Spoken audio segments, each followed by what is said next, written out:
Okay, so today we're going to be checking the motor mounts on a 2007 Honda Civic. And so here we have the passenger side top motor mount, and it looks in pretty good condition. There's no cracks in this top one. As you can see, it's sitting tight. I don't see any visible signs of wear and tear or cracks anywhere, so this one looks pretty good. Driver's side motor mount, and I don't see any wear and tear or cracks, and the seal hasn't been broken. It's pretty good so far. We still have to jack the motor up just to see if there's any play in it. If there's play in it, that means it's a bad motor mount. So those two top ones are looking good.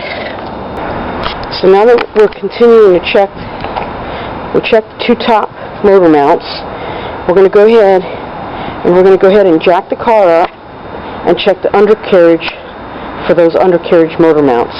You're going to need two safety jacks and a big jack to hold the engine. So in this case, I have a 2.25 ton aluminum steel jack to hold that engine. So let me go ahead and get this jacked up. I have my two safety jacks in place. I got my one on the driver's side, and I got my one on the passenger side, and the car's jacked up as high as I need it. And now I'm going to have to jack up the engine, so I'm going to go ahead and place the block, the wood block. Make sure you have a wood block so you don't pop a hole through your oil pan when you're jacking up the engine. And you're going to do it very slowly. Okay, so let me go ahead and position the camera and get it jacked.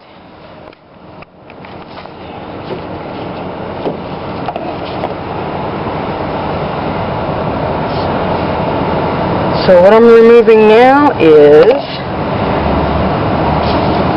this engine mount rubber, which consists of this bolt and this bolt.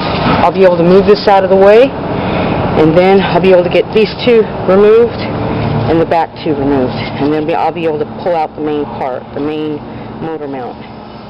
Okay, so far I've disconnected this like rocker looking arm from the engines. I've removed the bolts, both sides, and now I'm removing the bolts from the engine itself, as you can see. And I'll be back when those are removed. So now we have the upper rubber part of the motor mount removed. And when you're removing the motor mount, make sure you leave this one bolt in so that you can get to this bolt and remove it. Because if you don't, it's going to be too much pressure and you won't be able to remove this because it's going to try to separate. So once you have this one bolt off, go ahead and remove this last one from the engine. And then you can remove this little ground here, and then go ahead and remove the holder. And now we'll be working on removing the lower passenger side motor mount, and we'll be putting in the new one. And I will be removing 1, 2, and then 2 more bolts on the bottom of the old motor mount. And I will get back to you as soon as I remove those. Okay. This is your old motor mount, along with the motor mount bracket. You have to remove it completely in order to get it out of the vehicle. What we had to do is take out completely take the metal bracket off in order to put the new motor mount in. We had to take this top part completely off. It comes on with the new motor mount, so just make sure you take this off, put it back in, put the new one in, and now you're just basically putting your bolts back in. So we're basically putting your bolts back into the motor mount. And then we're going to put the bottom bolts in. Put the ground back down. And then we're going to put the top portion on, which is this part, back onto the motor. Now this is the end. You put back your top bracket, put back in your one mounting support, and then we're just putting the bolts back in.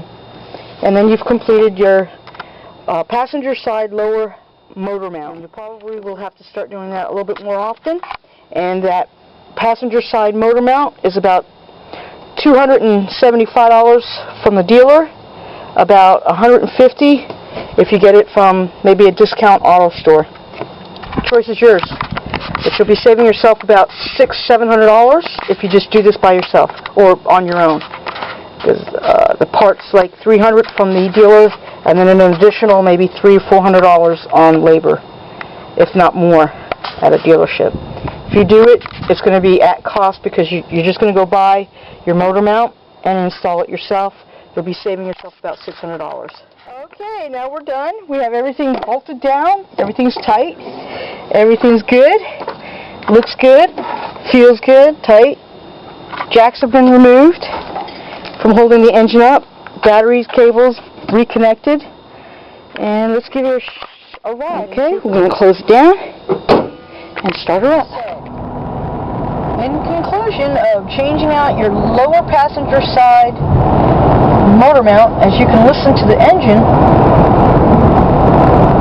that was definitely the problem. So save yourself some money. Change out your own motor mount.